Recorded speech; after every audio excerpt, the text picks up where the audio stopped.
It was a chilly Thursday evening in downtown Los Angeles. The bustling streets hummed with energy, and inside a cozy but unassuming diner on Fifth Avenue, the staff prepared for what they thought would be just another dinner rush. Among them was Dave, the ambitious but slightly jaded manager, who prided himself on running a tight ship. The last thing anyone expected was for Elon Musk, the billionaire, innovator, and enigmatic figure, to walk through the door. Except he didn't look like Elon Musk. He was dressed in a faded hoodie, his hair disheveled, with glasses that seemed a size too large for his face. Carrying a notebook and looking slightly out of place, Elon didn't exude his usual aura of untouchable brilliance. Tonight, he wasn't Elon Musk the icon, he was just Elliot, the new part-time dishwasher. "Let's see how this world works from the inside," he muttered under his breath, slipping into the kitchen unnoticed. From the moment he started, Elliot, Elon's undercover persona, faced resistance. "Hey, new guy," barked Carla, the head waitress, shoving a stack of dirty plates his way. "Make yourself useful. And don't break anything this time." Elliot gave a nervous chuckle and nodded, taking the plates to the sink. He noticed the glares from other staff members. Whispers floated around the room, "He's weird, probably won't last a week." Dave, the manager, wasn't much better. "Elliot," he said, folding his arms, "if you want to keep this job, you need to pick up the pace. No room for slackers here." Elliot grinned faintly and nodded, but inside, he was taking note of everything: the strained faces, the hurried movements, the clear power dynamics at play. This wasn't just a restaurant, it was a pressure cooker, and Elliot had a feeling it was about to explode. Over the next week, Elliot quietly observed the inner workings of the diner. He noticed Carla pocketing extra tips meant for the kitchen staff. He saw how Dave played favorites, assigning the toughest shifts to those who couldn't protest. But Elliot wasn't just watching, he was testing. One evening, he discreetly left a note on the break room table: "What if someone powerful was watching? Would you act differently?" The staff scoffed. "What's this, a prank?" Carla laughed, crumpling the paper. Elliot smirked from his corner, adjusting his oversized glasses. "Just a thought," he murmured.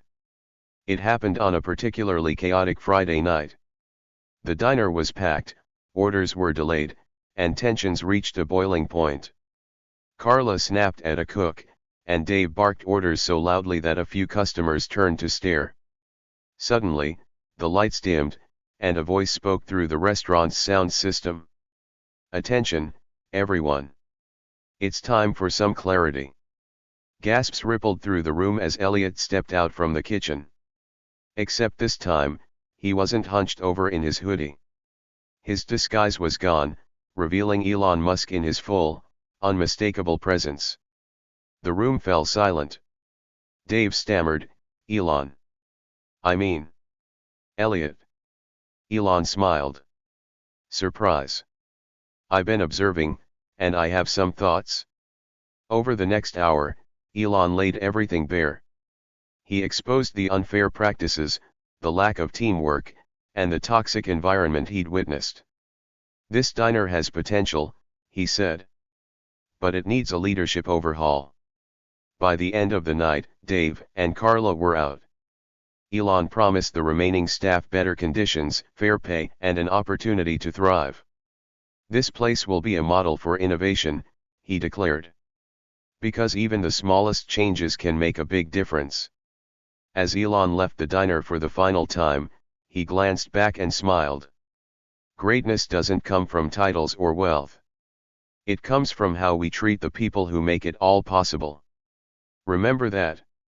And with that, he disappeared into the night, leaving the staff and diners with a story they'd never forget. It was a chilly Thursday evening in downtown Los Angeles. The city buzzed with its usual energy: cars honking, neon signs flickering, and people bustling from one place to another, each with their own stories. On Fifth Avenue, tucked between towering office buildings, stood a small diner with a flickering open sign. It was the kind of place that didn't attract much attention. The paint on the walls was chipped, the booths had seen better days, and the smell of coffee and grilled onions hung in the air. Inside, the staff was gearing up for another busy evening. The kitchen clanged with the sound of pots and pans, the waitstaff darted between tables with practiced efficiency, and Dave, the diner's manager, stood near the counter, clipboard in hand. Dave was a man in his mid-40s, with salt and pepper hair and a perpetual frown. He had spent years in the restaurant business, working his way up from a busboy to manager. It wasn't an easy climb, and it had left him with a hardened attitude. Dave prided himself on running a tight ship. To him, everything was about order, efficiency, and making sure the diner stayed afloat in a city full of competition. Table 5 needs their drinks, and we're out of ketchup packets again, Dave barked, his voice cutting through the noise of the diner. The staff barely reacted, they were used to his tone. Amid the organized chaos, no one noticed the figure lingering outside the diner's front door. The man stood there for a moment, watching through the glass. He looked almost hesitant, as if he didn't belong. The doorbell jingled as he finally stepped inside. He didn't look like anyone special. He wore a faded gray hoodie that hung loosely over his frame, jeans that had seen better days, and sneakers scuffed from wear. His glasses seemed a size too big for his face, and his hair was messy, as though he had barely bothered to comb it. He carried a small notebook tucked under one arm and walked with a slightly awkward gait, like someone who wasn't used to blending in. No one paid him much attention. To the staff, he was just another customer. But this man wasn't just anyone. He was Elon Musk, the billionaire entrepreneur, the man behind Tesla, SpaceX, and countless other ventures. Except tonight, he wasn't Elon Musk. Tonight, he was Elliot, a new part-time dishwasher looking for a job. Elon had a peculiar habit of diving headfirst into the unknown. He wasn't content to sit in boardrooms or read reports. He wanted to experience things firsthand, to understand them from the ground up. And this time, his curiosity had led him to the world of small diners, a place far removed from the world of rockets and electric cars. Let's see how this world works from the inside, he muttered to himself as he approached the counter. Dave glanced up from his clipboard, eyeing the newcomer with mild suspicion. "You lost, buddy?" Elon smiled faintly. "Nope. I'm here about the job posting." "Dishwasher, right?" Dave raised an eyebrow. The man in front of him didn't look like much too clean-cut for a dishwasher, maybe a little too soft around the edges. But Dave wasn't one to turn down help, especially during the dinner rush. "You got any experience?" Dave asked, crossing his arms. Elon hesitated for a fraction of a second, then nodded. "A bit. I learn fast." Dave sighed, glancing at the clock. "Fine. You're hired. Aprons are in the back. Don't screw this up, Elliot." And just like that, Elon Musk, one of the most recognizable figures in the world, became Elliot, the diner's newest dishwasher. He slipped into the kitchen, unnoticed by the rest of the staff, and found an apron. The kitchen was hot and noisy, the air filled with the sound of sizzling oil and clattering utensils. Elliot tied the apron around his waist, rolled up his sleeves, and took his place at the sink. The dishes piled up quickly, plates smeared with grease, cups half filled with cold coffee, and utensils sticky with syrup. Elliot worked quietly, his hands moving methodically as he washed and stacked. No one in the diner knew who he really was. To them, he was just another low-level employee trying to make a living. But as he scrubbed away at a particularly stubborn stain, Elon couldn't help but smile to himself. This was exactly what he had wanted. To see the world from a different perspective. To understand the lives of the people who worked tirelessly behind the scenes. From his corner of the kitchen, he could see the dynamics at play. The cooks barked orders, the servers rushed to keep up with demands, and Dave paced the floor like a general commanding an army. It was a far cry from the polished boardrooms and high-tech labs Elon was used to. And yet, he found it fascinating. As the night wore on, no one seemed to notice the quiet man in the hoodie. But Elliot was watching everything. He was taking notes not just in his notebook but in his mind. Every detail, every interaction, every small moment that might seem insignificant to others was filed away. Because while he might look like just another dishwasher, Elon Musk had a plan. The hours ticked by as Elliot kept washing dishes, his hands moving steadily under the warm stream of water. Though the work was repetitive, his mind was far from idle. He was observing everything: the quick banter between the waitstaff, the tension among the cooks, and the way Dave seemed to hover over everyone like a hawk. In the dining area, customers came and went, some leaving satisfied, others grumbling about slow service. Elliot noticed how the staff handled complaints. Most of the time, they shrugged them off or offered a half-hearted apology. Occasionally, Dave would step in, his tone clipped and professional, but lacking any real warmth. By the end of the first shift, Elliot had already pieced together a mental map of how the diner operated. The waitstaff bore the brunt of customer frustrations, the cooks worked at a relentless pace, and the dishwashers, well, no one paid much attention to them. He didn't mind the anonymity. In fact, he welcomed it. For years, Elon Musk had been at the center of the world's attention. Cameras followed his every move, headlines dissected his every tweet, and people either adored him or criticized him. But here, in this small, dimly lit diner, he was just a nobody scrubbing plates in the back. And it felt oddly liberating. "Hey, Elliot." A sharp voice snapped him out of his thoughts. He turned to see Carla, one of the waitresses, standing in the doorway of the kitchen. Carla was in her late 20s, with sharp features and an air of authority that suggested she'd been working at the diner for years. She didn't have time for nonsense, and it showed in the way she carried herself. "You missed a spot," she said, pointing at a plate on the drying rack. Her tone was half joking but laced with a hint of condescension. Elliot picked up the plate and inspected it. There was a faint smear of grease on the edge. He grabbed a sponge and cleaned it off without a word. Carla smirked. "Not bad for a newbie. Let's see if you can keep up, though. Dinner rush is no joke around here." Elliot gave her a small smile. "I'll do my best." Carla didn't linger long. She had tables to serve, and Elliot went back to his sink, his mind still spinning with thoughts. Over the next few days, Elliot settled into his new role. He showed up on time, kept his head down, and did his job without complaint. To most of the staff, he was just another dishwasher, a quiet, slightly awkward guy who didn't seem to fit the usual mold. But Elliot was learning more with each passing shift.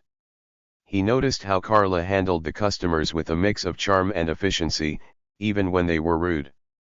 He saw how Victor, the head cook, barked orders in a gruff voice but secretly took pride in his work, plating each dish with care. And then there was Dave, the manager, whose sharp tongue masked a deep frustration. Dave was an interesting character. On the surface, he seemed like a competent manager. He kept things moving, dealt with complaints, and made sure the diner stayed afloat. But Elliot could see the cracks in his facade. Dave was tired. Stressed. He carried the weight of the diner on his shoulders, and it was starting to show. One night, after the dinner rush had ended and the diner was finally quiet, Elliot overheard Dave talking to Carla near the register. "I don't know how much longer we can keep this place going," Dave muttered, rubbing his temples. "The bills are piling up, and the landlord's breathing down my neck about the rent." Carla frowned. "We're doing everything we can, Dave. Maybe if we raised the prices a little." "Raise the prices?" Dave cut her off. "We'd lose half our customers. People come here because it's cheap. We raise prices, and they'll just go somewhere else." Elliot listened silently from the kitchen, his mind racing. The diner was struggling. He had suspected as much from the start. The worn-out booths, the outdated decor, the stressed-out staff, it all pointed to a business barely scraping by. But hearing Dave admit it confirmed his suspicions. And it gave Elliot an idea. The more Elliot observed, the clearer the picture became.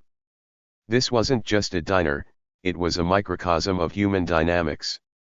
The staff worked hard, but they were stuck in a system that didn't reward their efforts. The management was doing its best, but they were trapped by outdated methods and financial constraints. Elliot started jotting down notes during his breaks. Ideas, observations, little details he thought might make a difference. Improve workflow in the kitchen. The cooks were constantly running into each other because of the cramped layout. Could they reorganize the space to make it more efficient? Boost morale. The staff seemed disengaged, treating their jobs like a chore rather than a passion. What could be done to make them feel more valued? Revamp the menu. The food was decent, but it lacked personality. Could they introduce a signature dish that would set them apart from the competition? Marketing.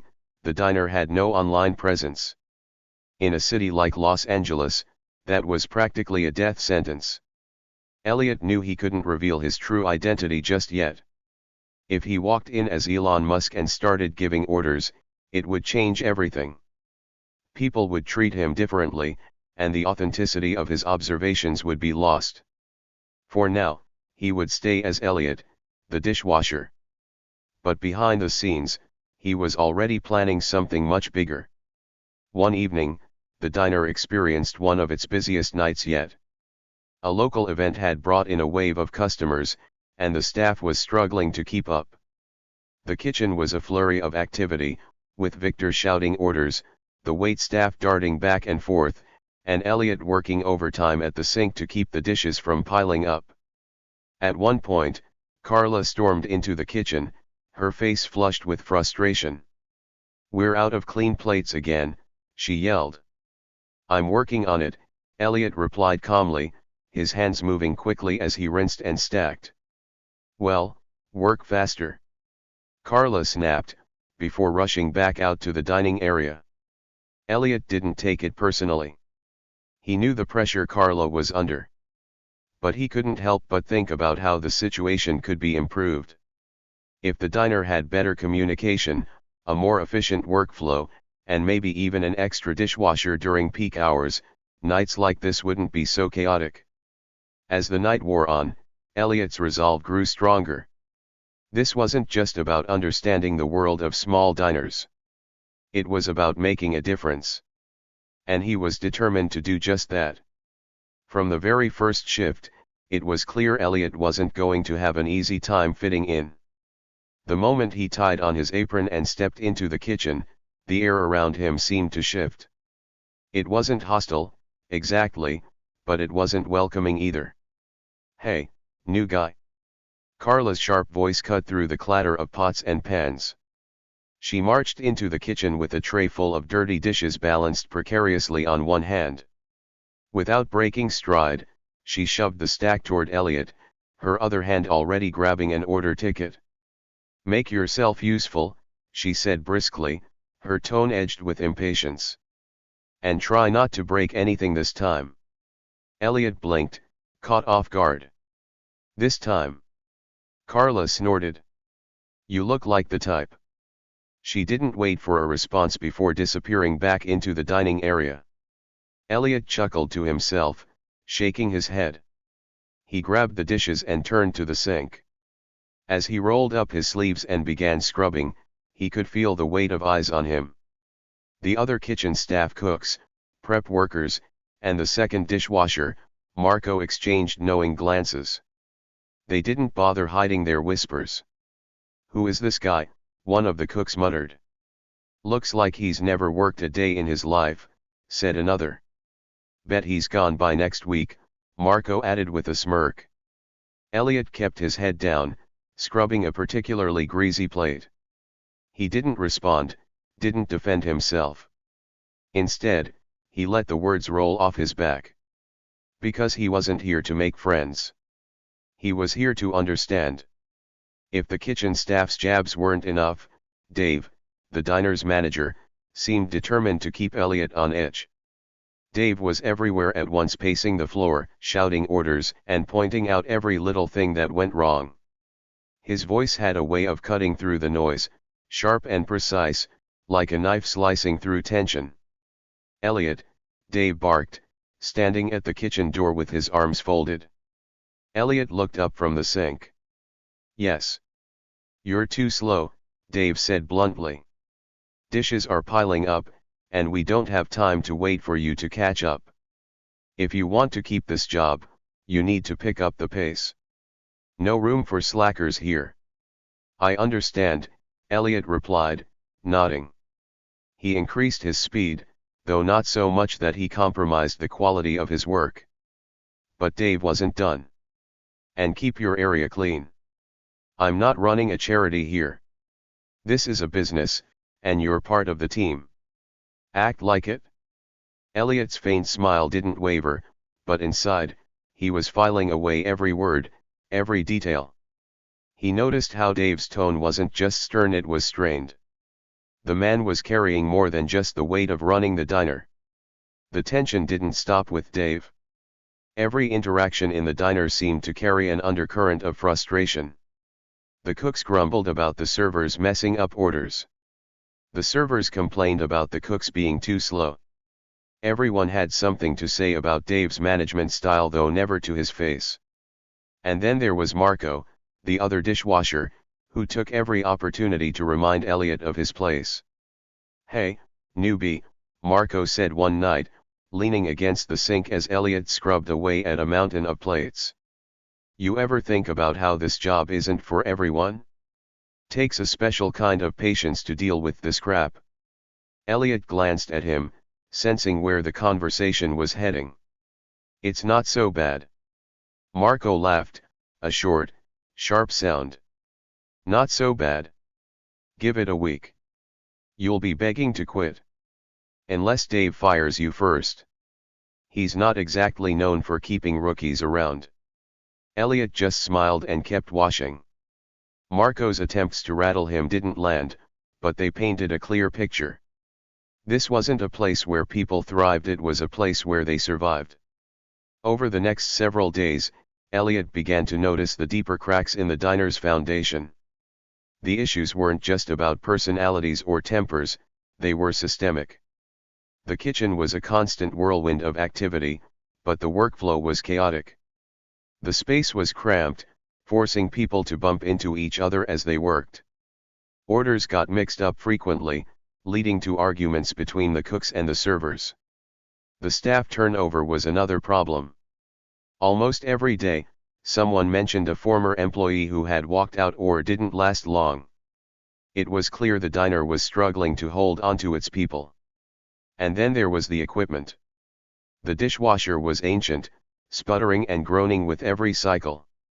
The stove burners were temperamental, sometimes refusing to light. Even the coffee machine, a staple in any diner, was unreliable, producing lukewarm coffee more often than not.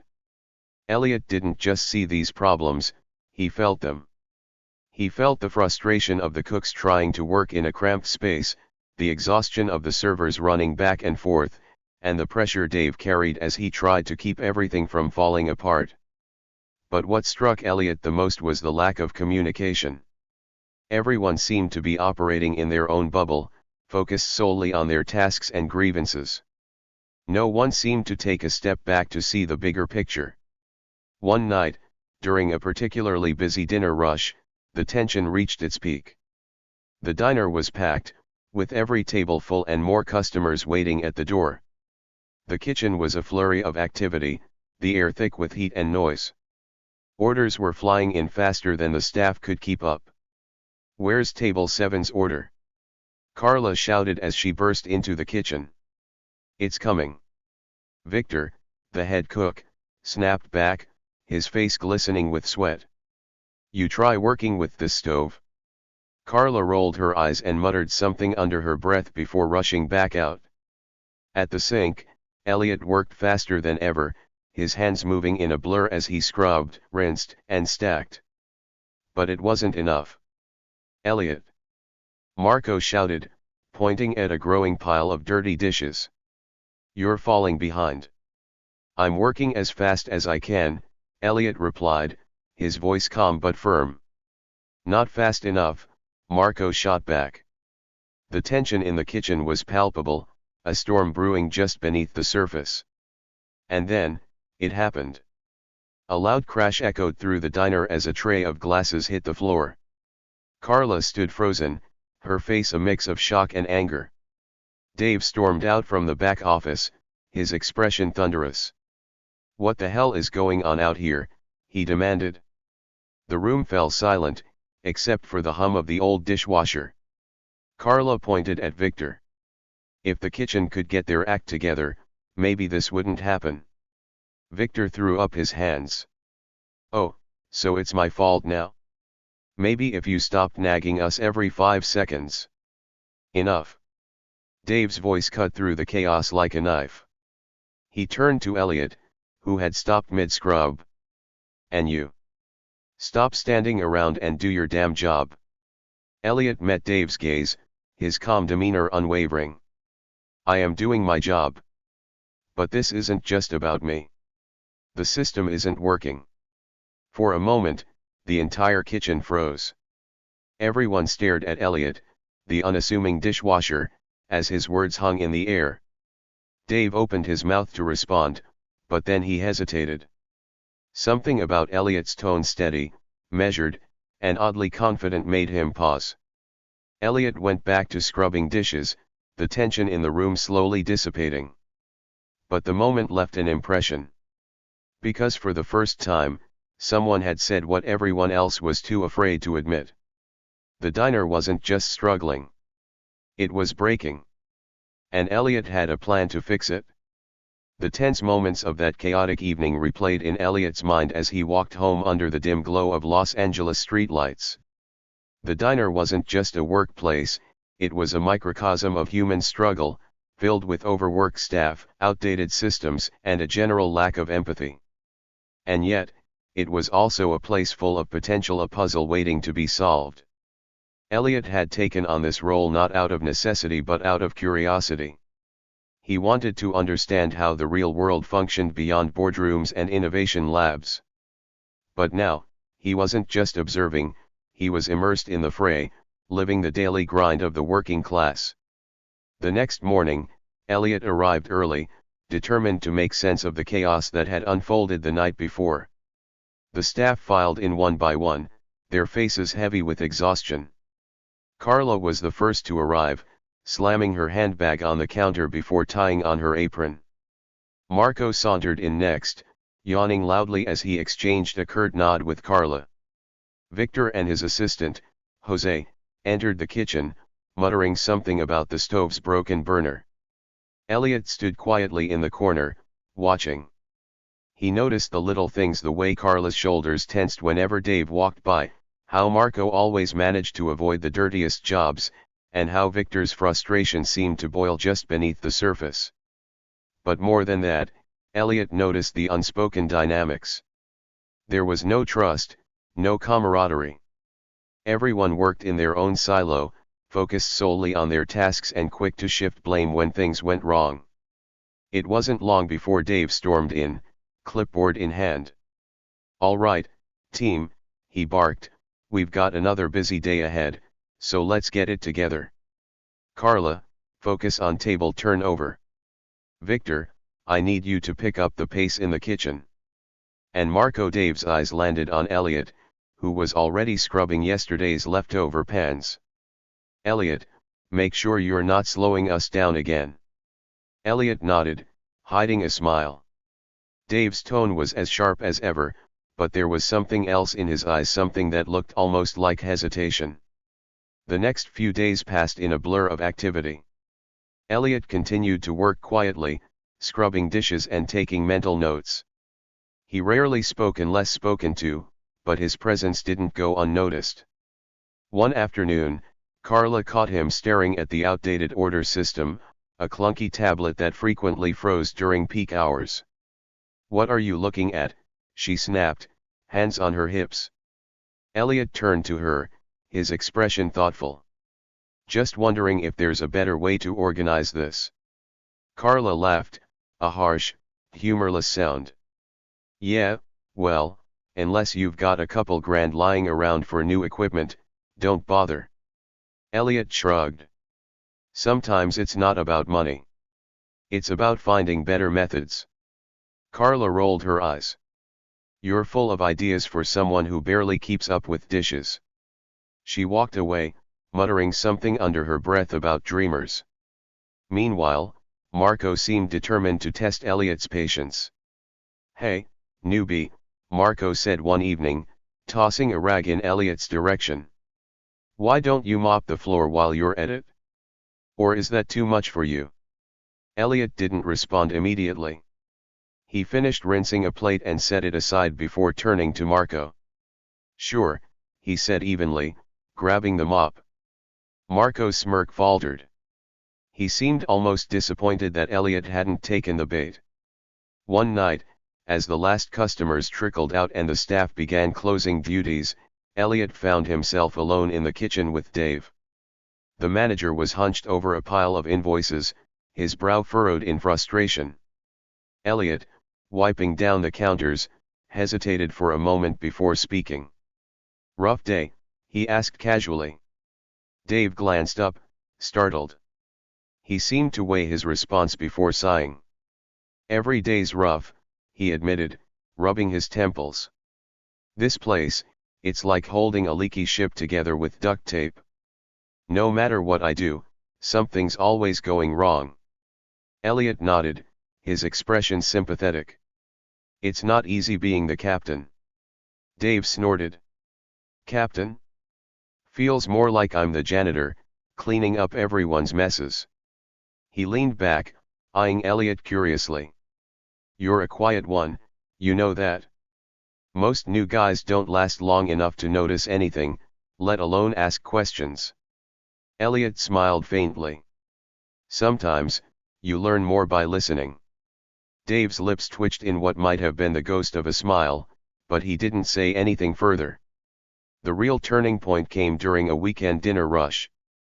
The diner was packed to capacity, the kitchen operating at full throttle. The outdated stove sputtered and groaned, barely keeping up with the orders pouring in. Table 12 is still waiting on their food. Carla shouted, her voice barely audible over the chaos. I'm working on it. Victor snapped, slamming a pan onto the burner. In the midst of the commotion, the ancient dishwasher decided to give out, spewing soapy water across the floor. Damn it! Marco yelled, jumping back to avoid the flood. Elliot, do something. Elliot grabbed a mop and started cleaning, but it was clear the situation was spiraling out of control. Dave stormed into the kitchen, his face red with anger. What the hell is going on here? The dishwasher's broken. Marco shouted. And we're behind on orders. Dave pinched the bridge of his nose, visibly trying to keep his temper in check. Victor, get those plates out now. Carla, handle the customers. Marco, stop yelling and help clean up. The staff scrambled to follow his orders, but the tension was palpable. Elliot, still mopping, glanced around the kitchen. Everyone was moving, but no one was working together.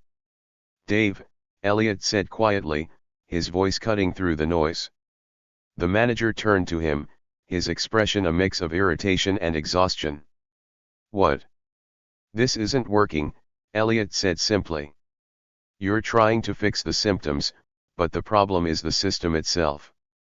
Dave stared at him, his mouth opening as if to argue, but no words came out. The rest of the staff paused, their eyes shifting between Dave and the unassuming dishwasher who had somehow become the voice of reason. Elliot continued, his tone calm but firm. The equipment is outdated, the workflow is chaotic, and everyone's too busy blaming each other to see the bigger picture. If you want this place to succeed, we need to rethink how we're doing things. For a moment, the only sound was the distant murmur of customers in the dining area. Then, slowly, Dave nodded. "All right, Elliot," he said, his voice laced with a mix of skepticism and curiosity. "You've got my attention. What do you suggest?" And with that, the seeds of change were planted. Elliot continued to blend into the background, mastering the art of invisibility while secretly planting seeds of disruption. Each shift revealed new cracks in the diner's operations, and he became increasingly deliberate in his approach. One morning, Elliot arrived early to help Victor in the kitchen. The chef's assistant, Jose, was late again, which wasn't unusual. Victor grumbled as he prepped ingredients alone, muttering under his breath about lazy co-workers. "Need a hand?" Elliot offered, picking up a knife. Victor glanced at him skeptically. "You know how to chop onions without losing a finger." Elliot grinned. "Let's find out." As they worked side by side, Victor began to open up. "This place? It's a joke," he said, slicing carrots with precision. "Dave doesn't care about us. Carla's in it for herself. And Marco? Don't get me started on that guy." Elliot nodded, listening carefully. "Why stay, then?" Victor sighed. "Because I have to. My kids' braces don't pay for themselves." Later that week, Elliot began experimenting with subtle changes. He rearranged the dishwashing station, grouping the most used items within easy reach. He left a handwritten note in the break room: if the tools were better, would the work feel easier? The staff largely ignored these small shifts, dismissing them as irrelevant. But Elliot noticed something fascinating: the changes, however minor, were already making a difference. One evening, as Carla complained about the idiot customers at table 6, Elliot gently suggested an alternative approach. "Why not ask them if they'd like to split the dessert? Saves time and avoids a complaint." Carla rolled her eyes but tried it anyway. To her surprise, the customers agreed, leaving an unusually generous tip. "That's weird," she muttered, slipping the cash into her apron. Elliot said nothing, hiding a small smile. Despite the occasional victories, tension within the team only grew. Carla's dominance over the tips became a sore point, especially for Marco, who loudly grumbled about fairness every chance he got. "She takes the lion's share and leaves scraps for the rest of us," Marco complained to anyone who would listen. One evening, while Marco vented in the kitchen, Elliot decided to poke the hornet's nest. "Why don't you call her out?" he asked casually, stacking clean plates. Marco snorted. "Yeah, right. And risk losing my job? No thanks." Elliot shrugged. "Sometimes, speaking up changes things." "Easy for you to say," Marco shot back. "You're just the dishwasher." Elliot's note in the break room had a curious after effect. A few days later, Dave called an impromptu staff meeting. "Listen up," Dave announced, pacing the floor. "I've been hearing some concerns about fairness around here. So, starting next week, we'll be splitting tips evenly among the staff." The room erupted in protests. "This is bull." Carla snapped. Finally, Marco muttered under his breath. Elliot stayed silent, observing the room's reaction.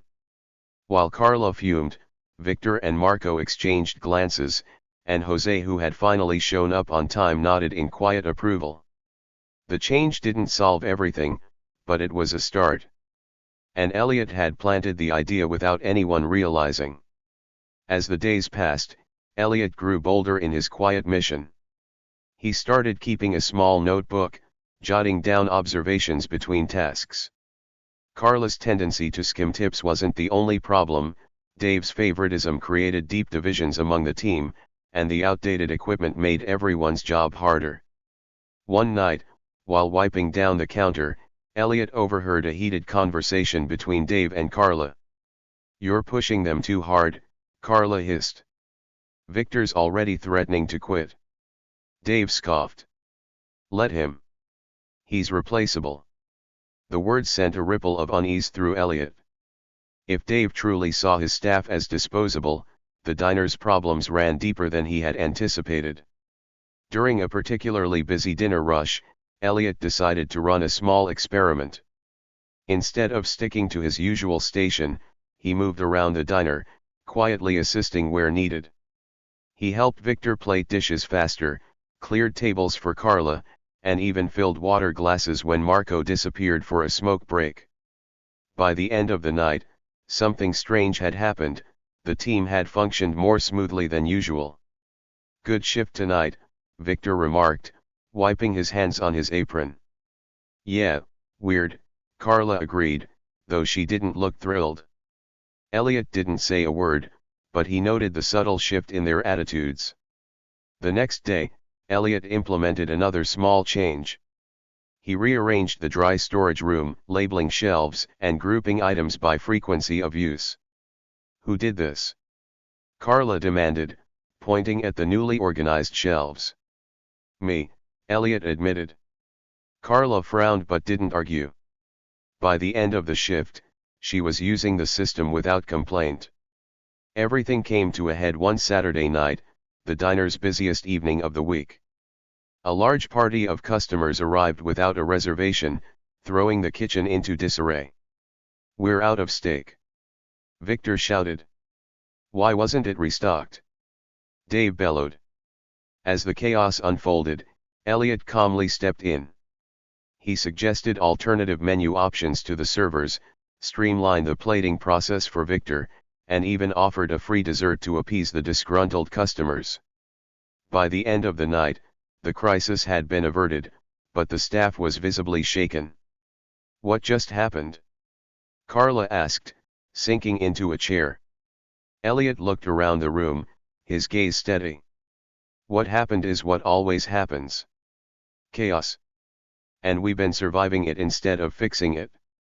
Dave stared at him, his expression unreadable. For the first time, Elliot felt the weight of his own words. And he wasn't done yet. The events of Saturday night left a mark on everyone. Tensions that had simmered for weeks finally boiled over, leaving the team to face their shared dysfunction. Elliot, however, saw this as an opportunity, a moment when frustration could turn into action. The next morning, as the diner opened its doors, there was a strange energy in the air. Carla, Marco, Victor, and even Jose seemed more subdued, their usual complaints replaced by an uneasy silence. Dave was unusually quiet too, sitting in his office and staring at his clipboard with a furrowed brow. Elliot knew this was the perfect time to act. Elliot started with Victor, catching him during a lull in the kitchen. "Rough night yesterday," Elliot said, handing Victor a freshly washed pan. Victor groaned. "Don't remind me. I swear, if I had another option, I'd be out of here." "What would it take for you to stay?" Elliot asked casually. Victor paused, his knife hovering over a stack of onions. "Better equipment, for one. And a manager who actually listens. But let's be real, that's never going to happen." Elliot nodded thoughtfully. "What if it could?" Victor gave him a skeptical look but didn't press further. Next, Elliot approached Marco, who was leaning against the counter, scrolling through his phone. "Hey," Elliot said, wiping down the counter beside him. "You think things will ever change around here?" Marco snorted. "Not unless Dave grows a conscience." "What if someone else took the lead?" Elliot asked, his tone neutral. Marco raised an eyebrow. "You volunteering?" "Just thinking out loud," Elliot replied with a shrug. Elliot's next move was bolder. That evening, he left another note in the break room, this time addressing the entire team. "If we work together instead of against each other, imagine what we could accomplish." The note sparked immediate reactions. Carla was the first to scoff.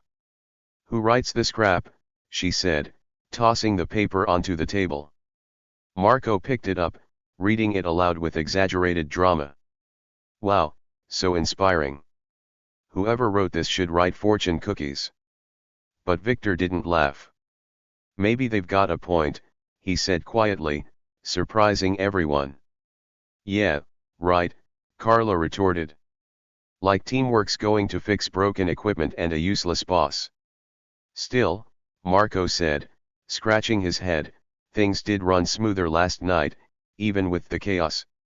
Elliot stayed silent, pretending to focus on cleaning the coffee machine. He knew the idea had been planted. The following days were tense but revealing. The team began to notice subtle changes, most of them tied to Elliot's quiet interventions. The reorganized storage room saved Victor and Jose valuable time during meal prep. The streamlined dishwashing station reduced bottlenecks, allowing orders to flow more efficiently. Even Carla, though reluctant, found herself relying on Elliot's suggestions. "Hey, Elliot," she called one afternoon. "If you're so good at fixing things, why don't you fix the damn coffee machine? It's been acting up all week." Elliot grinned. "I'll take a look." To everyone's surprise, he managed to repair the machine within an hour. "How the hell did you do that?" Marco asked, watching as Elliot tested the newly functioning espresso button. "Sometimes, it's just about paying attention," Elliot said simply. Meanwhile, Dave began to take notice of Elliot's growing influence. The manager had always viewed him as just another dishwasher, a quiet, unremarkable worker who stayed out of trouble. But lately, Dave couldn't ignore the subtle shift in the team's dynamics. "Elliot," Dave called one evening as the diner emptied out. Elliot approached the office, wiping his hands on a towel. "Yeah." Dave gestured for him to sit. "What's your deal?"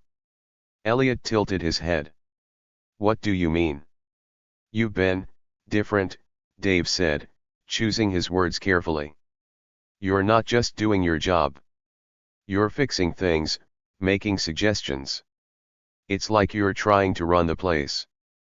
Elliot chuckled. "Just trying to help." Dave leaned forward, narrowing his eyes. "Why?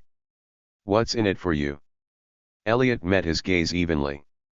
"What's in it for everyone? A better place to work, fewer headaches, more respect. Isn't that what we all want?" Dave leaned back, crossing his arms. "Be careful, Elliot. People don't like change, especially when it's coming from someone at the bottom." Despite Dave's warning, Elliot continued his quiet revolution. He started arriving earlier and staying later, observing every aspect of the diner's operations.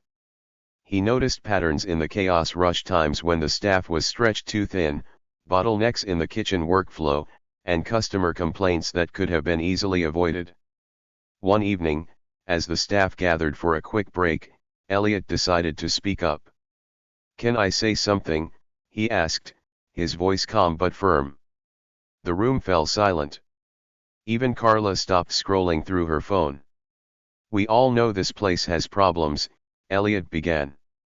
"The equipment's old, the workload's uneven, and we're all so busy covering our own backs that we forget we're on the same team." "Thanks for the pep talk," Carla said sarcastically, but Elliot pressed on. "What if we tried something different? Just for one shift? What if we worked together, really worked together, and figured out how to make things easier for all of us?" Victor nodded slowly. "Can't hurt to try." Marco shrugged. "As long as Carla doesn't hog all the tips again, I'm in." Carla shot him a glare but said nothing. Elliot looked at Dave, who had been listening from the doorway. "What do you think?" Dave hesitated, his jaw tightening.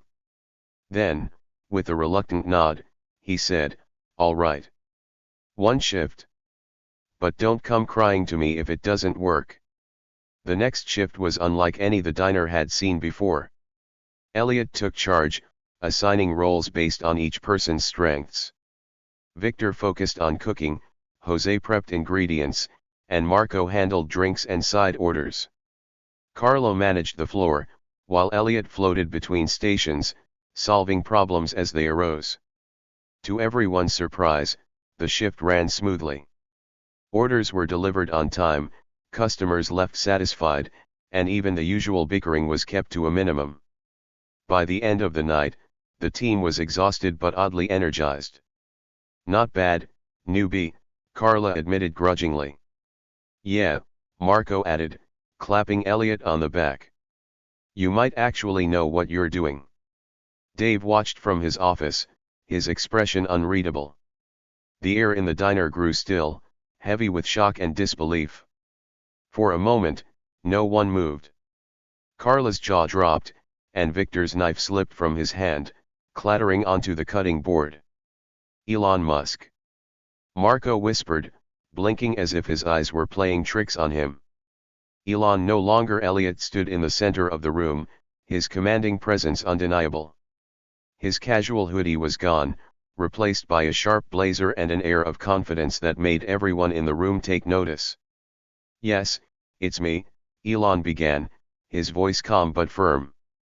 "For the past few weeks, I've been working here undercover, seeing what it's like to be in your shoes. And let me tell you, I've learned a lot." Dave looked pale, clutching the edge of the counter for support. "Why would you do that?" You're.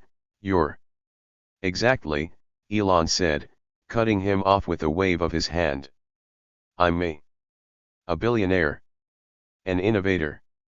But I'm also someone who believes that every workplace, no matter how small or ordinary, deserves efficiency, respect, and fairness. This diner is no exception." The staff exchanged bewildered looks. Carla crossed her arms, her skepticism cutting through the moment. "So what? You're here to lecture us? Tell us how to do our jobs better." Elon chuckled lightly, unbothered by her tone. "Not exactly. I'm here to show you how much potential you have and how much you're holding yourselves back." Victor spoke up hesitantly. "But, why us? Why this place?" Elon's gaze softened. "Because this diner is a microcosm of what's happening in so many workplaces around the world.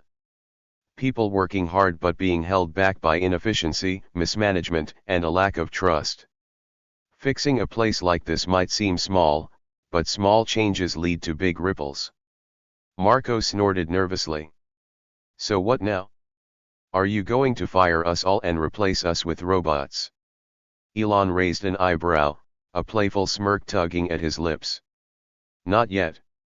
Turning to the stunned crowd, Elon began to lay out his findings.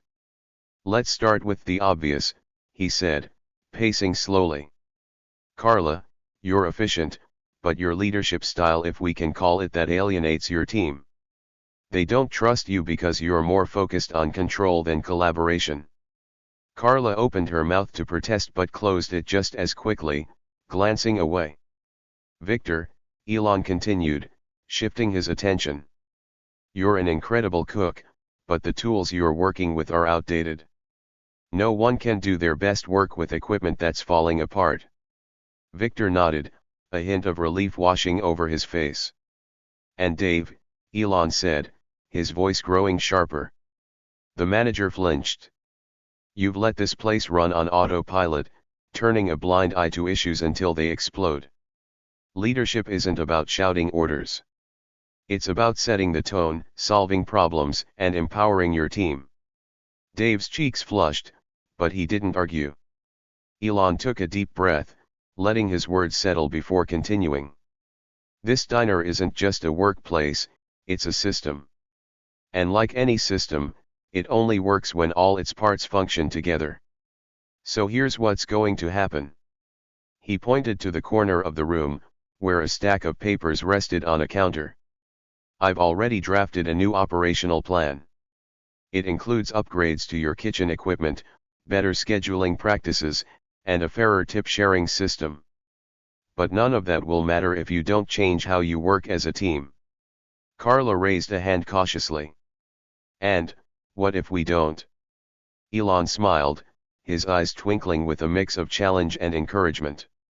"Then this place stays exactly as it is: chaotic, stressful, and underperforming. But if you're willing to try, I'll fund the changes and stick around to make sure they happen." The room buzzed with murmurs. You mean, like, invest in the diner? Marco asked, his voice tinged with disbelief. Elon nodded. Consider it a small experiment. If we can turn this place around, it could become a model for small businesses everywhere. The staff's skepticism lingered, but Elon wasn't done. To sweeten the deal, he added, I'll personally double everyone's pay for the next 3 months. But only if we all commit to making this work. That got their attention. Marco's eyes widened, and Carla's defensive posture softened. Even Dave looked intrigued, though his expression remained guarded. Why are you doing this? Victor asked quietly. Because I can, Elon said simply. And because sometimes, the biggest innovations come from the smallest places. As the staff began to process the offer, Elon turned his attention back to Dave. This starts with you, he said firmly. Are you willing to lead differently? To actually listen to your team and take responsibility for the culture you've allowed to fester? Dave hesitated, his eyes darting to the staff. For the first time, he seemed to see them not as employees but as people tired, frustrated, and in need of a leader who cared. I'll try, he said finally, his voice barely above a whisper. Good, Elon said, clapping him on the shoulder. Because if you don't, I will. With the plan laid out and the staff beginning to warm to the idea, Elon took a step back, letting the team absorb the moment. This isn't just about fixing a diner, he said, addressing everyone. It's about proving that no matter where you are or what you do, excellence is possible. You just need the right tools, the right mindset, and the courage to try something new. The staff exchanged glances, a spark of hope flickering amidst their lingering doubts. For the first time in years, the diner didn't feel like a dead-end job, it felt like a second chance. As the staff began to process the offer, No, Elon held up a hand. I know this is a lot to take in, he said, looking around the room with a steady gaze. But you have a choice now. You can either accept this challenge or let it pass by. But understand that this is more than just a job, this is about building something better, something sustainable. Victor rubbed the back of his neck, his brow furrowed. What if we can't do it? What if it's too big a change? Then we'll keep at it until we find what works, Elon replied with a determined tone. I believe in you. I believe in this team. And if that's not enough, I'm willing to stay as long as it takes. Carla, still skeptical, looked around the room, her eyes lingering on her colleagues. You really think we can make this place work? She asked finally, her voice softer than before. Elon nodded. Yes, I do. Because I've seen what happens when people come together, when they put in the effort and believe in themselves. The staff exchanged hesitant glances, the tension in the room slowly giving way to a sense of hope. It was clear that they were beginning to see this not just as another scheme from a billionaire but as a chance to redefine their work environment. Carla broke the silence first, her eyes narrowed as if in calculation. All right, she said finally, a small smile tugging at her lips. I'm in. But this better not be another publicity stunt. Elon chuckled, a genuine sound that seemed to ease some of the tension in the room. I promise you, Carla. This is real. This is about making change happen, not just talking about it. The room settled into a quiet murmur as the staff members began to digest what they were committing to. Marco took a deep breath, his brow still furrowed with doubt. What's the first step? Elon leaned against the counter, looking thoughtful. The first step is understanding where we are right now, he said, his voice measured. We need to be honest about what's working and what isn't. Only then can we move forward. Dave, the manager, spoke up hesitantly. And how do we do that? By listening, Elon replied simply. By making changes that matter, not just changing for the sake of it. I'll guide you through it, but it's up to you all to make it happen. He reached into his blazer pocket and pulled out a stack of notes, handing one to each of the staff members. "These are the operational plans I mentioned earlier," he explained, his eyes scanning the room. "They outline everything from updated schedules to the new tip-sharing system. Take a look, discuss it amongst yourselves, and let's start putting this into practice." Carla took a note, her eyes scanning the page with a critical eye. "This is a lot of changes," she said, voice tinged with concern. "Will it really make a difference?" Elon nodded firmly. "Yes, it will. But it's not just about the systems we put in place, it's about how we work together. It's about creating a culture of trust and respect." He paused for a moment, letting his words sink in. "We're not just fixing a diner," Elon said softly, almost to himself. "We're redefining what it means to work and succeed together." Victor shifted uncomfortably. "And what if we can't change that?" "You will," Elon replied, his tone unwavering. "Because I believe in you. And sometimes, all it takes is one person to believe in something for others to follow." Elon stepped forward, making eye contact with each staff member in turn. "This isn't just about making more money or better tips," he said, his voice steady. "It's about pride in what we do, every single day. It's about believing that no matter how small a place might seem, it can be a force for good." Carla looked down at the floor, her fingers tapping nervously on the counter. "But what if we fail?" Elon leaned closer, his eyes gentle. "Then we'll learn. We'll adjust. And we'll keep trying. Failure isn't the end, it's just a step towards something better." The room was silent for a long moment. Then, Marco spoke up, his voice more certain. "I think we can do this. I want to try." Elon smiled warmly. "That's all it takes, a willingness to try." With that, Elon clapped his hands together, a loud, decisive sound that broke the tension in the room. "All right, let's get to work. We've got a diner to transform." For the next few weeks, the changes were slow and not without setbacks. Carla resisted at first, but as the new tip-sharing system took effect and employees saw their paychecks increase, her attitude began to shift. Victor embraced the new kitchen equipment, and Dave, for the first time in years, felt like he was part of something bigger than just running a diner. Elon was there every step of the way, listening, guiding, and sometimes even rolling up his sleeves to help out. His presence wasn't just about supervision, it was about showing the staff that they weren't alone in this. One evening, as the diner started to quiet down after a busy dinner rush, Carla approached Elon, her hands hesitating as she reached for his arm. "Elon," she said slowly, "thank you. I didn't think this was going to work, but I think it's starting to." Elon turned to her, a soft smile on his face. "It's the beginning," he said, his voice filled with confidence. "It's going to take time, but you're already changing how you think about this place, about each other." Dave joined them, wiping his hands on his apron. "You really believe we can do this?" Elon nodded firmly. "I do. Because I've seen what's possible when people believe in their potential." Dave looked around at his team, his eyes flicking from one face to the next. "You all deserve better than what this place has been. Let's make it happen." The transformation didn't happen overnight, but it was real.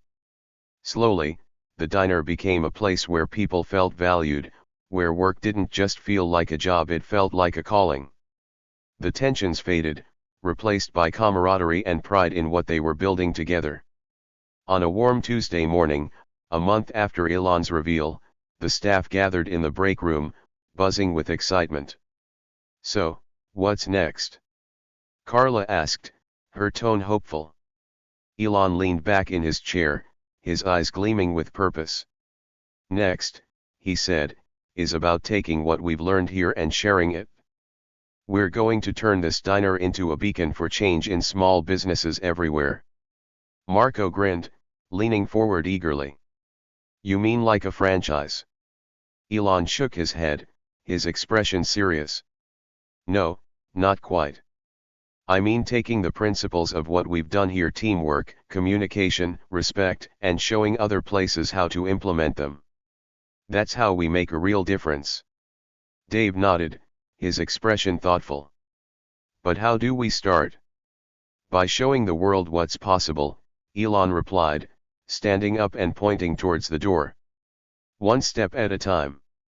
The team erupted into cheers, clapping each other on the back, knowing they were part of something bigger than themselves. The diner had become not just a job but a mission to show that when people come together, when they believe in each other, they can overcome even the toughest of odds. Let's get back to work, Elon said, his voice strong, his eyes shining with pride. Because we've only just begun. The story of the diner and its transformation was more than just a tale of a new manager or a tech billionaire in disguise. It was the story of resilience, of change, and of hope. It was a reminder that no matter how small a place might seem, it could become a catalyst for something great. As the final notes echoed through the diner, Elon turned to the staff, his eyes meeting each of theirs in turn. I believe in you, he said softly, his voice full of conviction. Now it's time for you to believe in yourselves. The screen cut to black, the final words lingering on the screen for a moment longer before disappearing into the silence. The video was a hit, reaching millions and inspiring countless others to rethink their work environments, to believe in the power of collaboration, and to create change from the ground up. The diner had become more than just a place to eat. It had become a symbol of hope, of possibility, of a new way of working together. The story of Elon Musk going undercover wasn't just about what he learned, it was about what all of us could learn when we dared to see things from a different perspective. And as the credits rolled, viewers were left with a simple message: sometimes, the quietest person in the room holds the most power. And sometimes, it takes a billionaire in disguise to remind us of that. Elon stood in the middle of the diner's floor, the room quiet except for the clinking of dishes and the occasional hum of the kitchen equipment. He cleared his throat, his eyes scanning the faces of the remaining staff, those who hadn't left, those who had stayed to listen. The tension was palpable, and everyone was waiting for him to speak. I've seen a lot of things in this place that shouldn't be happening, Elon began, his voice calm but serious. It's not just about the pay or the schedules, it's about the way people are treated here. The lack of respect, the favoritism, the sense of pressure that makes this place more about surviving than thriving. Carla, who had initially scoffed at Elon's undercover experiment, sat at the counter with her arms crossed. She looked uncomfortable, a bit defensive, but also attentive. Dave was standing beside her, his eyes narrowed, his expression thoughtful. I don't have all the answers, Elon continued, his eyes moving from one face to the next. But what I do know is that this diner can be better. It can be a place where people are not just workers but are valued members of a team, where everyone's contribution is recognized and appreciated. He paused, letting his words sink in. That means making changes, Elon said slowly, his voice deliberate. Big changes. Dave, the former manager, shifted uncomfortably. Big changes? What do you mean? Elon took a deep breath, his eyes steady. It means addressing the unfair practices, everything from the tip-sharing system to the way shifts are assigned. It's about creating a work environment where everyone feels safe, where they know their voice matters. Carla frowned, her fingers tapping the counter nervously. And how do we do that? Just talk about it? No, Elon replied, his tone firm. We do more than talk. We act. We put systems in place that ensure fairness and transparency. We create an environment where people are heard and where they can grow. The staff exchanged uncertain glances, the weight of the changes Elon was proposing heavy in the air. Elon noticed their hesitance, but he pressed on, his voice steady. I believe in this team, he said softly. I believe that you all have the power to make this place better. but it's going to take effort, real effort from all of you. Dave leaned forward, his arms resting on the counter. And what about us? He asked quietly. What do we do? Elon looked at him, his eyes calm but intense. You start by understanding what's wrong and then taking steps to fix it. It's not about just getting rid of people or replacing them, it's about creating an environment where everyone can contribute. Carla spoke up, her voice filled with frustration. And if people don't want to change, then they don't stay, Elon replied, his tone unyielding. This is about building something sustainable, something that works for everyone. And that means sometimes making tough decisions. There was a silence in the room as everyone digested what Elon was saying. This wasn't just a temporary fix, it was a long-term commitment to change. The staff knew that their future at the diner depended on whether they could embrace this vision, whether they believed in it enough to make it happen. Elon took a step closer, his voice lower now, almost a whisper. I've seen what happens when people are treated unfairly, he said. And I've seen what happens when they're given a chance to prove themselves, when they're given a real opportunity to succeed. He looked around at the remaining staff members, his gaze steady. This diner is your chance, he continued. Your chance to build something different, something that stands out in a world where most places don't care about their people. Carla bit her lip, her eyes bright with unshed tears. What if we fail? Elon smiled gently. Then we'll learn from it, he said. But that's not failure, it's progress. It's finding out what works and what doesn't. And in the process, you might just find out how strong you really are. Dave reached out and put a reassuring hand on Carla's shoulder. I believe we can do this, he said softly. But it's going to take all of us. It's not just about one person's idea, it's about the whole team working together. Elon nodded, his gaze sweeping across the room. Exactly, he said, his voice steady. It's about creating a culture of trust, of respect, where everyone's voice is heard and everyone's contribution is valued. The staff began to nod, a sense of resolve settling over them. This wasn't just talk anymore, this was action. They were ready to make changes, to transform the diner from the inside out. Elon stepped back, his hands raised slightly as if to say, let's get started. We've got work to do, he said, his voice strong. And I'm here with you every step of the way. Dave nodded, his expression one of determination. Let's do it, he said firmly. Let's make this place what it can be. As the night progressed, Elon began to detail the specific changes he envisioned, starting with a new schedule system, better pay transparency, and a fairer tip distribution system that would ensure everyone felt valued. Carla, who had been the most resistant, was now listening intently, her skepticism slowly giving way to hope. There's no magic wand here, Elon said, his tone serious. This is going to take effort, but it's going to be worth it. Because when you change how you work together, everything else changes.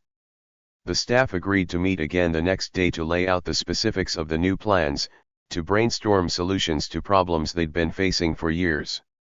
It was clear that this wasn't just a temporary fix, it was the beginning of a long-term commitment to making the diner a better place for everyone who worked there.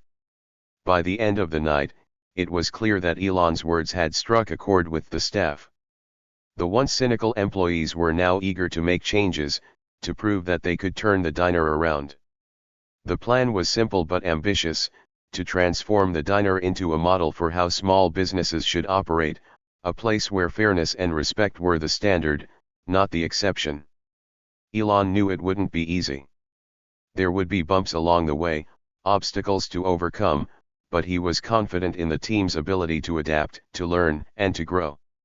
As he looked around the room, he saw a renewed sense of determination, something he hadn't expected when he first walked in disguised as Elliot. It's not going to happen overnight, Elon said, his voice steady. But every step we take, every small victory, brings us closer to the kind of place this can be. Dave, who had once been the manager, now took on a new role as a mentor, guiding the staff through the changes, making sure everyone felt heard. Carla, who had been the most resistant, was now leading the charge, her passion for the job reignited by the realization that her voice mattered, that her opinions counted. "Thank you for believing in us," Carla said, her voice steady despite the tears in her eyes. "I was ready to give up, but you made me see that this isn't just a job, it's something more." Elon nodded, his eyes softening. "It's about more than just making a living," he replied. "It's about making a difference, in your own life and in the lives of others." As the night drew to a close, the staff felt a renewed sense of purpose, a sense that they could make a real impact. They left the diner, still buzzing with excitement, knowing that they were on the cusp of something big. The resolution wasn't just about changing how the diner operated, it was about changing the lives of everyone who worked there. Elon watched them leave, a sense of pride swelling in his chest. This wasn't just an experiment, this was a chance to make a real difference, to show that even the smallest changes could have a huge impact. "Let's get to work," Elon said softly, his eyes on the closed door as the last of the staff exited the diner. "Because this is only the beginning." The next few weeks were crucial. Elon stayed on as a mentor, visiting the diner regularly to offer guidance and support. The staff followed through with the changes, adjusting the new schedule system, implementing a fair tip distribution system, and setting up regular meetings to discuss how they could improve the work environment further. It wasn't always easy, there were disagreements, misunderstandings, and moments of doubt, but they always managed to find solutions together. Carla, once the most vocal opponent of the changes, became one of the strongest advocates. She took on the role of the team's communicator, making sure that everyone felt heard, that no voices were left out of the conversation. Dave, who had been skeptical at first, threw himself into the new role, mentoring others, helping them understand the new systems, and leading by example. "Change doesn't happen overnight," Dave often reminded the team. "But if we're committed, if we work together, we can make this place what it should be." Elon's regular visits became a source of strength for the staff, someone they could turn to when they needed advice or encouragement. "This isn't just about fixing the diner," Elon told them one afternoon, as they sat around a table in the break room. "This is about showing the world what's possible when people believe in themselves, when they work together." As Elon stepped out of the diner for the final time, he took one last look around. The neon lights flickered above the entrance, casting a warm glow over the building. It was just another restaurant in downtown Los Angeles, but to the people inside, it was so much more. "Greatness doesn't come from titles or wealth," Elon said softly, his voice carrying through the bustling street. "It comes from how we treat the people who make it all possible. Remember that." His words hung in the air as he turned away, his footsteps echoing on the sidewalk. The staff and diners stood in silence, absorbing the impact of what he had just said. It wasn't just a lesson for the diner, it was a reminder for everyone who had ever felt overlooked, underestimated, or undervalued. For the staff, this was more than just a job now. It was a mission to change the way they worked together, to create a culture of respect and fairness that would resonate beyond the walls of the diner. Elon had shown them that even in the smallest of places, real change could happen if people believed in themselves and in each other. Carla, who had once been the toughest critic of Elon's experiment, wiped a tear from her eye. She had been skeptical at first, unsure of what Elon's undercover visit was all about. But now, looking around at the new faces in the diner, the ones who had stepped up, who had taken on leadership roles, she knew that this was only the beginning. "I never thought this would be anything more than just another job," Carla said softly, her voice catching. "But now I realize it's about more than that. It's about building something that lasts." Dave, who had become a mentor to the team, nodded in agreement. "Elon was right," he said, his eyes serious. "Greatness doesn't come from power or position. It's about how you treat people, how you make them feel valued." The diners, the customers who had come to expect fast service and good food, were seeing a different side of the diner now. They were witnessing a transformation that went beyond the kitchen, one that affected how people interacted, how they communicated, and how they worked together. What if every workplace was like this? One of the regulars, a retired schoolteacher named Betty, asked as she sipped her coffee. Where people were treated fairly, where everyone had a voice. Then the world would be a better place. Another diner, a young artist, replied, looking thoughtful. Maybe Elon was onto something bigger than just making a difference here. The room grew quiet again, and it was as if everyone was reflecting on what Elon had said. He hadn't just made changes to the diner's operations, he had ignited a spark, a desire to be better, to do better. It was about more than just the bottom line, it was about creating a space where people felt seen, heard, and respected. As the night drew to a close, Elon's final words echoed through the diner. Remember, he had said, his voice steady. Greatness doesn't come from titles or wealth. It comes from how we treat the people who make it all possible. The staff knew that this was a challenge to maintain the changes, to continue building a positive, inclusive environment. But they were determined. They had seen what was possible when people came together, when they believed in something bigger than themselves. Let's keep this going, Dave said, his voice resolute. Let's make sure we don't lose this momentum. Carla nodded, her eyes clear and full of purpose. We've got something special here now, she said, her voice strong. Let's make sure it's not just a moment in time, it's a movement. Elon's impact wasn't just about his money or his name, it was about the lessons he had left behind. The lesson that every person, no matter how small their role, had value. That each contribution mattered. That a workplace could be a place of dignity, respect, and opportunity for all. As he disappeared into the night, leaving the diner behind, Elon knew that his work here was done. But he also knew that it wasn't the end, it was the beginning. A beginning for the staff, who now saw their potential, who now believed in themselves and in each other. And a beginning for the diner, which was poised to become a model of fairness and innovation in an industry often known for its inequities. Don't forget what we've started here, Elon's voice seemed to whisper in the cool night air. This is just the beginning of something big.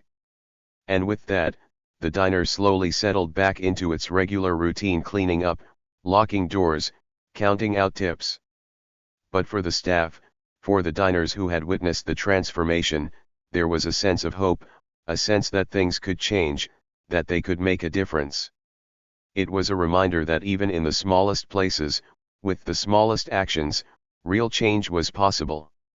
As the door closed behind Elon, the staff stood together for a moment longer, letting his words sink in. Greatness doesn't come from titles or wealth, they repeated to each other. It comes from how we treat the people who make it all possible. And with that, they knew that they were capable of greatness too, capable of creating something that would stand the test of time.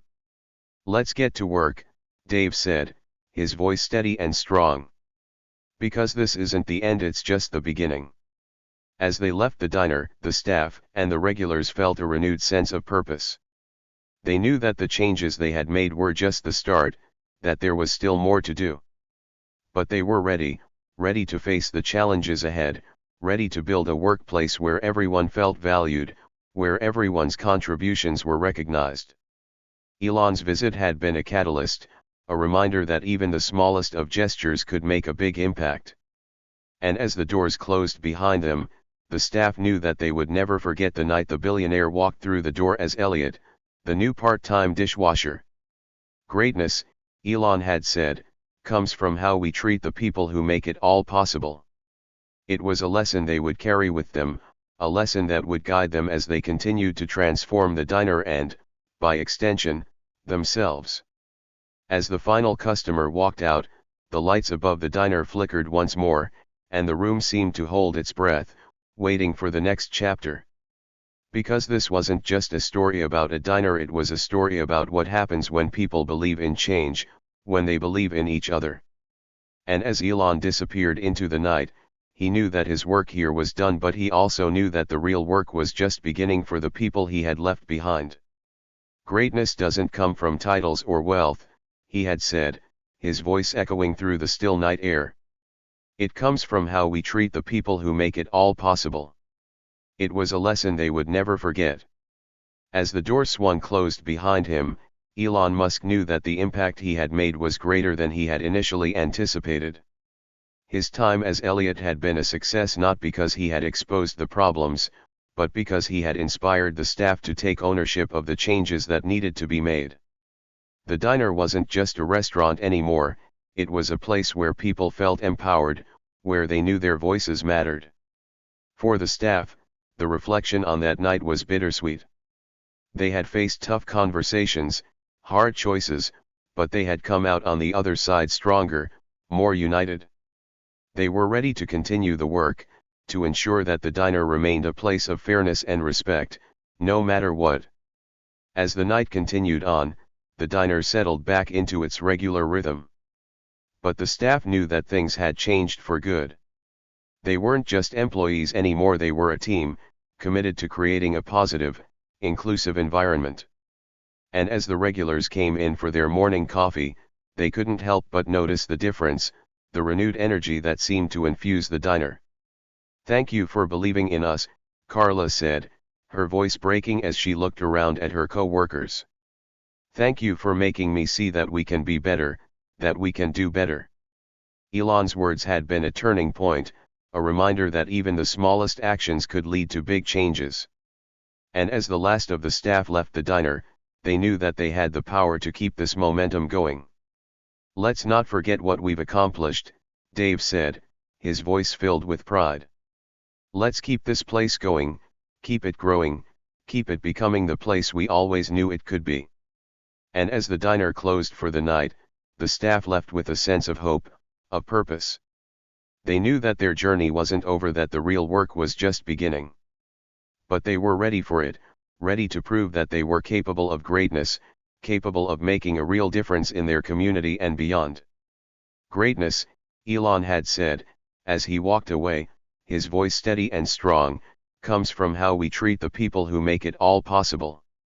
And with that, the staff and the diners knew they were just getting started. And so, as the door swung closed behind Elon, the diner was left with a legacy of change. It wasn't just about a new management system or a fairer pay structure, those were just the tools. The real change had been in the hearts of the people who worked there, the ones who had believed in themselves and in each other. As the regulars filed out, talking about the evening's events, the staff cleaned up, preparing for the next day. But there was a sense of pride in their movements, a sense that they were part of something bigger now, something that mattered. They had faced their fears, made their changes, and now they were ready to continue the work, to make the diner the kind of place where everyone could feel valued. "Let's keep it going," Carla said, her voice steady as she swept the floor. "Let's make this place a model for how businesses should treat their people." Dave nodded, his eyes on the stack of dishes that still needed washing. "We've got this," he said firmly. "And we're going to make it work." As they prepared for the next day, the staff knew that they had a challenge ahead of them.